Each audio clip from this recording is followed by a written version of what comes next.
Hi pretty girls and boys! Welcome to my first ever video vlog.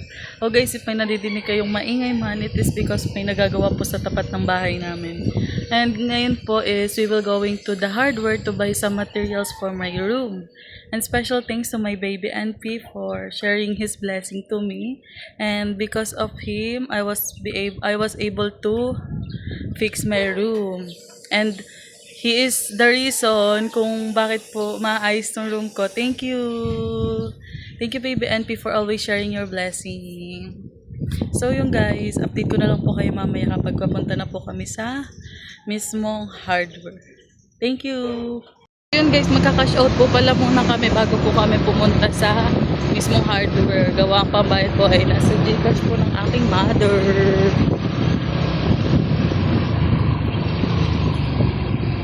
Ang init guys. Kung nakikita niyo yan, sobrang tirik na tirik ang araw.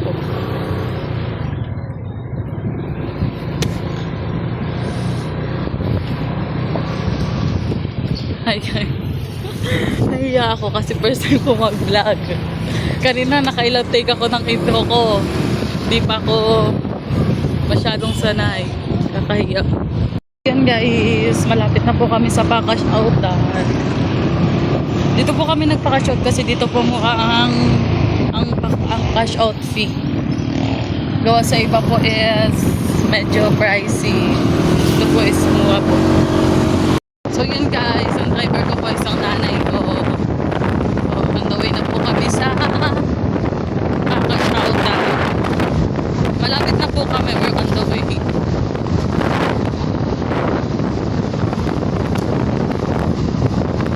Medyo malikot at mahangin guys, okay po. And dito po kami magkaka-shout dun po sa may, yan dito po, sa may mga gasol. Guys, tapos na kami mag-cash out. Ito na po yung pera. Ngayon po is papunta na po kami sa hardware. Aray ko, ang init ng upuan. Ang init ng upuan guys. Guys, ang init ng upuan, super. Ngayon po is papunta na po kami sa hardware para po pumili ng materials kasi po bukas na po start ang aking room. We're on the way to the hardware store guys. Sorry if I have to mute the video because you know the wind is very strong and it may do noise to my video.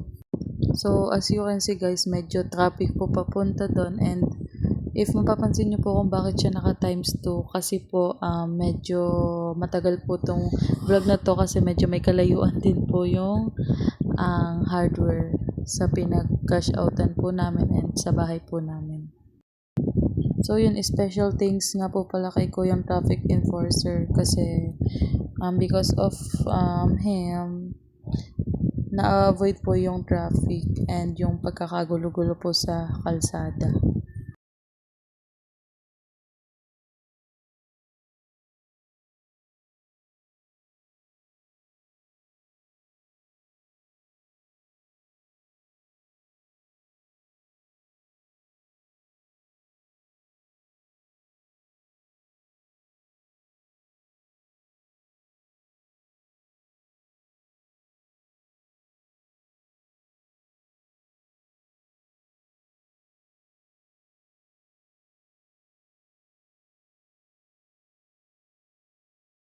Guys, malapit na po kami. Dito na po kami sa hardware. Yan po sa CBK Ground. Dito na po kami. So yun guys, nasa hardware na po kami. Binibigay na po ng nanay ko yung papel. Hindi po kinaya po kasi sa blue list na to. Sabado. Sabado. Dito lang yun sa Opo. Ba't hindi kaya deliver mamaya or bukas? Naka-schedule na po eh. Basta yung tower po ha, 40 bukas. Hindi, meron ng resibo yan kaso deliver. Ngayon, pwede. Miss, pag-pick up po, pwede po yan makuha ngayon. Tricycle na lang? Sige po. May hard flex ba niya? Kasi laki lang ng ano, light. Opo. Ano po recommend nyo sa pang-dingding? Pwede pong pang-dingding. Hardiplex. Okay. Comfort siya kayo. Guys, nandito na po kami sa hardware. Nakahiya.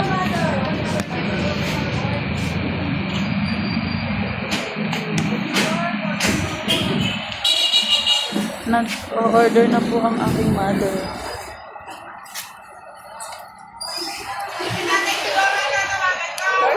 Hamba to, madam? Hamba? Ang ba daw? Kung anong laki niya, sariling laki ng ano. Ang hamba po namin ay standard na 90. Kayo na po ang bahalang magbawas. Pagkawas. 70 Ano ko lang po tatawagan mo? yata. Saka lang kayo. 2x4 po siya, pero standard po siya 90. Doorwood.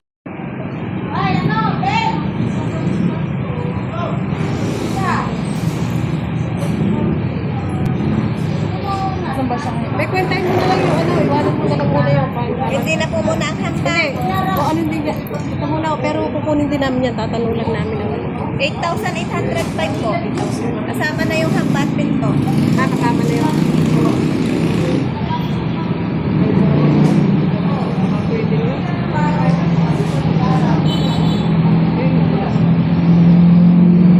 Yung magdi-deliver sa akin. Anong gagawin? Babayad mo. Ate, presyo? Hmm? O, diba? Sabay-sabay. Ate, 15% po. Mahal. Meron siya na. Okay na yun. Kasi mo muna. Standard na natin. Sumagot na ba? 115. Guys, nandito na po kami sa hardware. Na-order lang po ng need.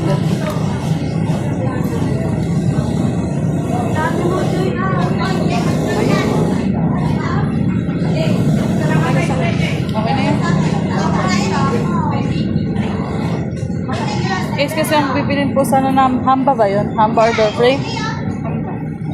Okay ba bang hamba at door frame? Oo, siyempre. Yung hamba. Guys, ang bibilin po namin hamba yung is 0.70 lang po dapat kaso wala po sila. 0.90 lang po yung, ay standard lang po na 90 yung nandito sa kanila. Sabi ng tatay mo, wala na namin.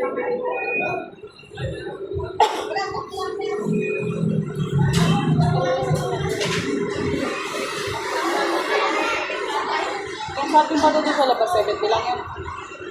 Vendor. Wait.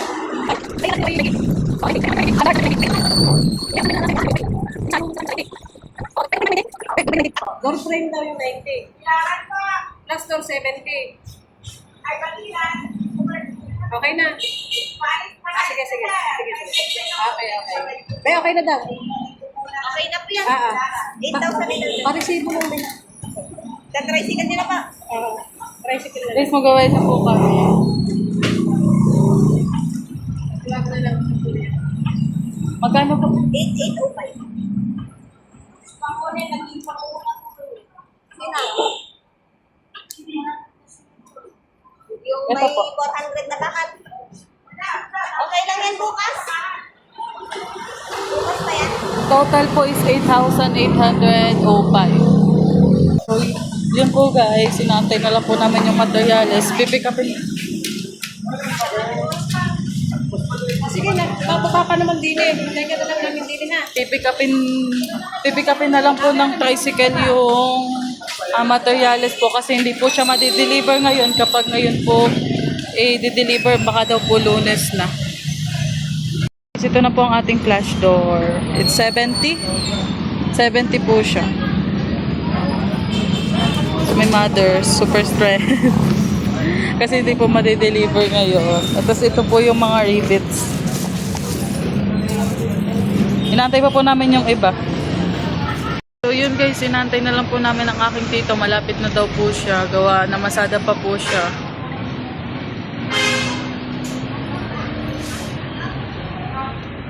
Tapos yung resibo po namin is ibibigay na lang po namin sa mga tao po doon. Para po mabigay na po yung aming mga materyales. Yun guys, nandyan na po ang aking tito. Deliver. Kukunin lang po yung mga materials.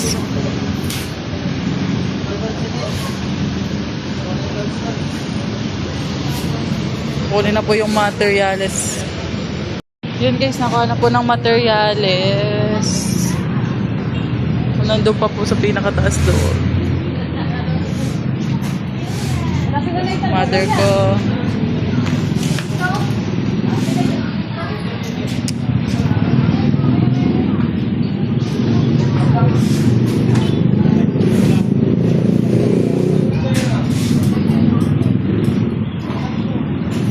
Torping. Torping yan. Ha?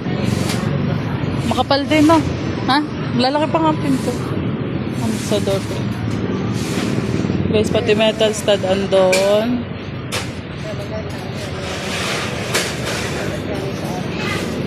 Ha? Nasa bubong?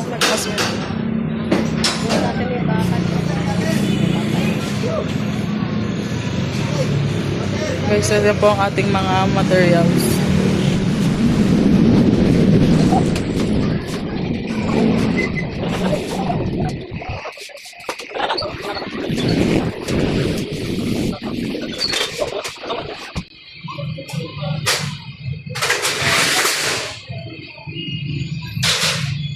Kaya pa yan dito?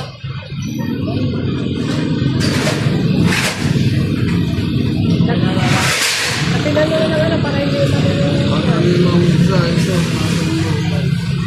para hindi pa dito yan. Uy, ano at nasa pindino? May lakad ka pa dyan, kuya.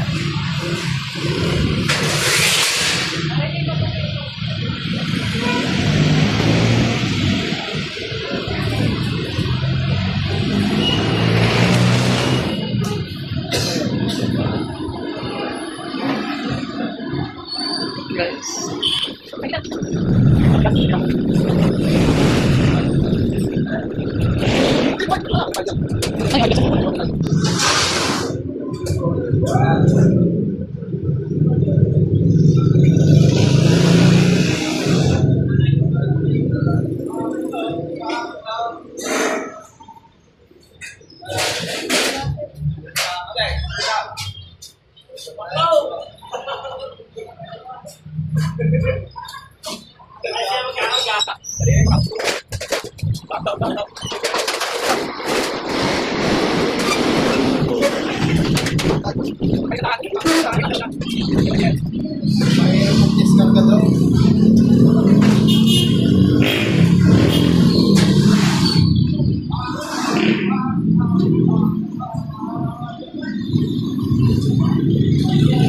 Yung paano na yung pinto, baka sabihin mo.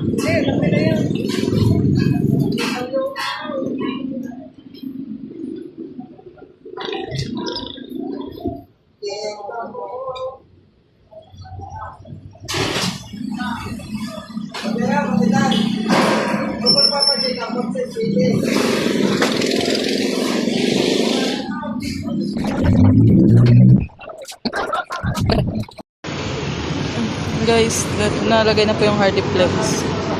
Kaya po pala tricycle ang gamit namin kasi po kapag po nagpa-deliver kami, may bayad din naman po. Pero po sa Lunes pa po siya ma-deliver, medyo may katagalan din po. Kaya po nag-arkila na lang din po kami ng tricycle sa tito ko.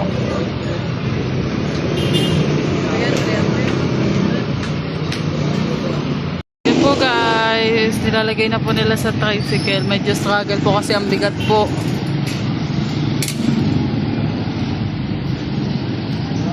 Ang bigat po niya.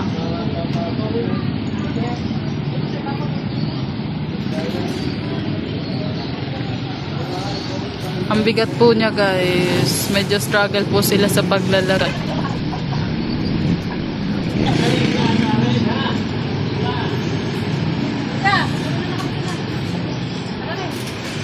Pauwi na po kami guys. Doon na lang po namin antayin si Dudong. Guys, pauwi na po. Dudong po ay nandun.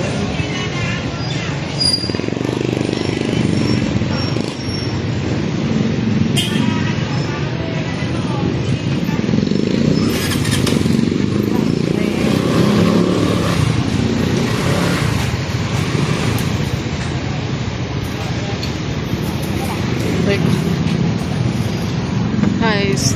Thank you, Lord.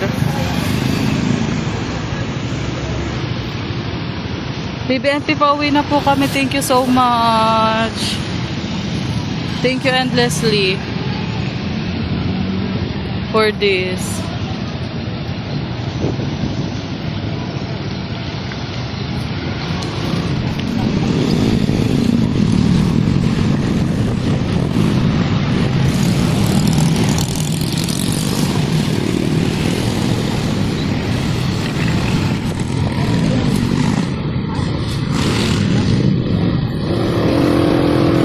Bis, pauwi na po kami. Medyo mainit pa din po talaga.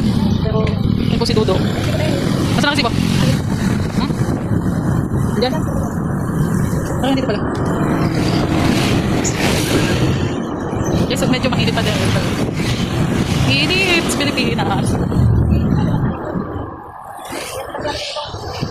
And guys, so nga pala, since ano po, naabala po namin yung tricycle driver, kasi po nakabilang po siya, talaga pumunta po siya doon. Para po dalhin po yung mga materialis at medyo may kabigatan din po. Kita ko po na nasusupo yung tricycle. Medyo may kabigatan din po, babayaran po natin siya. Ang delivery fee po ng sa nandun po sa hardware is medyo pricey din po, pero since medyo may katagalan nga po yung pagde-deliver, ano na lang po kami, Argil. Pauwi na po kami, guys. Update ko na lang po kayo mamaya. Ayan, hello po guys. Ngayon po is nakauwi na po pala kami. Hindi ko po napansin na hindi po pala naka-record yung video ko kahapon about po dun sa pag-uwi namin. After po namin bumili ng materials. Tapos nung nag-edit lang po ako, nung hinahanap ko na po yung outro ko, hindi ko po pala, dun ko po nalaman na hindi ko po pala siya na-record, guys. Sorry po. Again, special thanks to my baby NP for sharing his blessings. And to all of you guys, thank you for the support, and until my next vlog, thank you so much. I love you all. Be safe and take care always.